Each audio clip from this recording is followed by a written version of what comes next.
Hello. Okay, today is Thursday. Thursday. It's Thursday the 19th, and it's in the morning time. It's about 9 a.m. I think it's the 19th. Yeah, it's the 19th. And I thought I'd be getting calls for substituting today because today I'm available. Tomorrow I can't do it because I'm getting my teeth capped. So out of any day to not go to work in like the last like 10 years, it would be tomorrow when I'm getting like thousands of dollars of free dental work done. You can't really beat that really. So unfortunately, I know they're going to be calling tomorrow, but yesterday and today I was available to substitute. Um, I checked my messages and it's like you have 20 messages, and they're all from the Department of Education wanting me to substitute. And I'm like, what the heck? I'm like, I get these calls. The ringer's on full blast here, but it's on right now. It might interrupt us. It may call because it's only 9 o'clock. They've called up until like 10:30, so they could still call, and I would still need to go in, even though like school starts at 8, like at every level basically. And so it's already 9 right now, so it's all stressful. And like going to a new school, finding the main office, and all the kids are like, who the fuck are you? Like, but anyways, and I still gotta put in my contacts and put in other things. Hopefully, I don't even work today, I guess, because I have other productive things that I'm doing. Whereas my book is the most important thing. That's how I feel in my gut. When I do like 7, 8 edits of that, take out the passive voice, make it stronger, more solid, like what I learned in journalism school. Applying what I spent thousands of dollars at the University of Texas for. Applying what I learned into my own project. And it's so close. I'd say it's like 95, 96%. I know a couple videos ago I said it was done, but it's not. There's like some passive voice in chapter 6 and 7, and a little bit in chapter 8, but they're pretty solid. I can go through like a whole chapter in a day, basically. In the I did 15 minutes, and I did through like 8 pages. There's just a couple things that the trained eye would notice, but it's just like it's hard to explain. You can't just explain like the process of writing. But I guess the easiest way to tell somebody that doesn't know, that didn't study writing in college and stuff, then there's like 3 different parts. There's the edit, the revise, and the rewrite.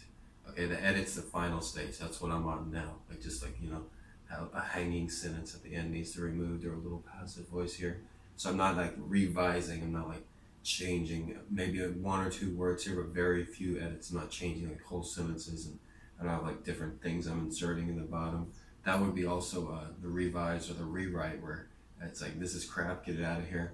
My first draft, it's 8 years ago when I first started the book, is terrible. I probably changed every single sentence. The first time I printed out a copy, I was just like heartbroken because it just looked so shitty.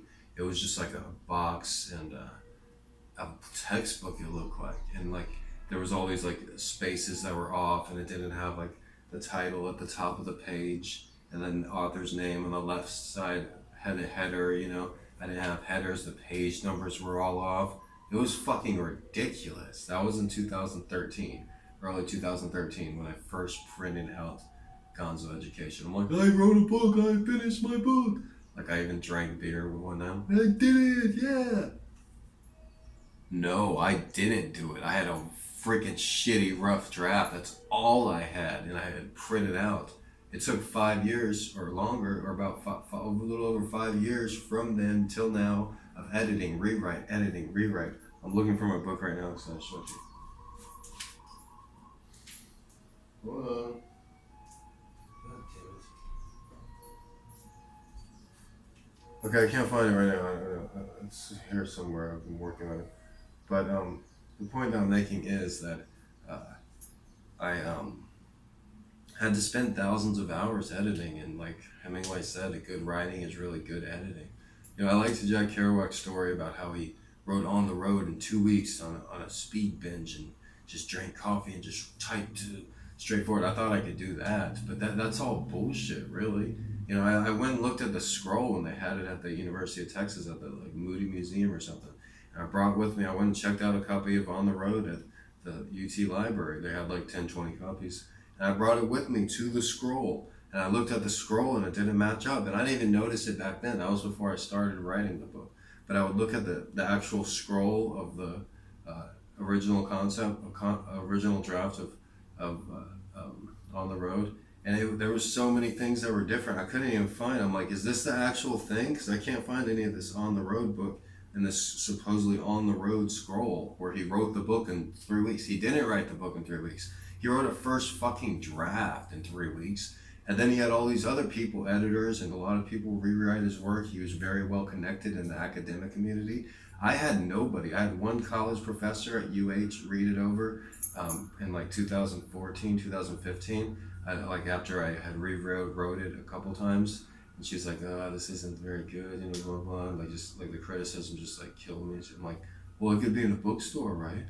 I mean, it's a great story. I dropped out of high school and graduated from UT journalism school, you know, and it's a nonfiction book." And she's like, "There's a couple funny parts, but no, it's not up to bookstore status." And I was just like, so hurtful. But she was being honest, really. She really was. But she was like, didn't think I had the fortitude to like rewrite it and redo it. Like once you brought it on, like I can like work harder than anybody. I'm not just gonna give up.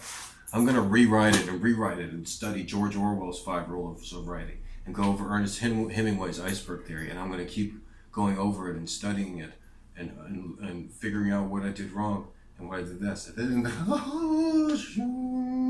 the satisfaction of having it done and completed and having a great piece of work. So, and it's not about the money or anything, but money should come lots for the fucking 5,000 hours I put into it. Like, ask an artist, do you have a painting that you spent 5,000 hours on? Is there a song musician that you spent 5,000 hours writing? This is 5,000 fucking hours at least that I put into this book. And it's only 220 pages, but that's good. You want it to be short. So, like, that's the satisfaction, not about the money, but just like, like, yes. It's like a sharp comment of everything, like every paragraph you read. Like, okay, nothing, that's perfect. No, like everything's just like a sharp jab. Like each paragraph you read is like, you know, and so like each one is like I don't laugh myself, but like there's jokes on each page. At one point of editing, probably about a year and a half, when I was at the final edits, yeah. So the last 2 years of editing have been the final edits. But like the last like year and a half, I was like going over the jokes, and each time I made a mark, I made like up to 100 different like decent jokes, or like 200 different jokes, or interesting that happens things on each page, jabs or something like that. So like, I mean, the quality is really good, and I'm really proud of that. And like an untrained eye, they would not notice the quality until it's completely done, until all the passive voice is out. Because the untrained eye, they just subconsciously hear the passive voice, and like then they're like, oh, it's not good because it's too wordy or something. Like they don't like consciously like look at every word and everything. Like I've been through it so many times, and that's really hard to do, I guess, for a writer. But hey, you know, that's like where suffering is come in handy. Like, oh, fuck you, I know how to suffer, brother.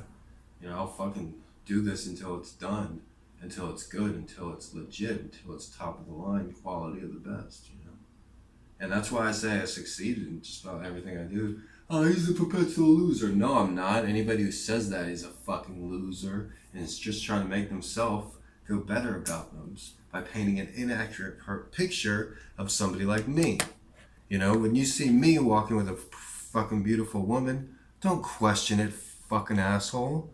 Why? Because what do beautiful women like? Well, you can look it up, not looking up anything with me, but they like tall men. They like men with broad shoulders. They like confident men. They like high cheekbones and strong jaw lines. Cleft chins are popular. Deep voices, also a good thing. So don't fucking hate on me or try to fucking put baby in a corner. Okay? Capiche?